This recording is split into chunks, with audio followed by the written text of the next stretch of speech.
These complex and radical sculptures, many of them hanging, are made from organic materials such as fleece, wool, hemp, fibre, horsehair, cotton and sizzle twine, carefully woven to create curious objects known as abakans, after the artist Magdalena Abakanowicz own surname. Like living, breathing entities, some of them are flat, like tapestries or carpets, some strewn on the floor, held out in stiff points or strong bands, or swaying from where they are hung from the wall or ceiling. The organic materials smell of the forest floor, and seen in a room they inhabit the space like a forest.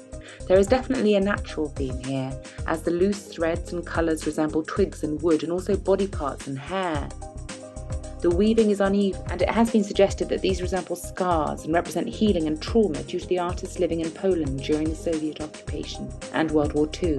Abakanowicz found an expression unlike any other that she could also conjure feelings of exploration, discovery and passion, wonder. She managed to forge an international career with global exhibitions in Europe and America. The Abakans are like figures or friends, perhaps. They offer an alternative reality with exciting twists and openings.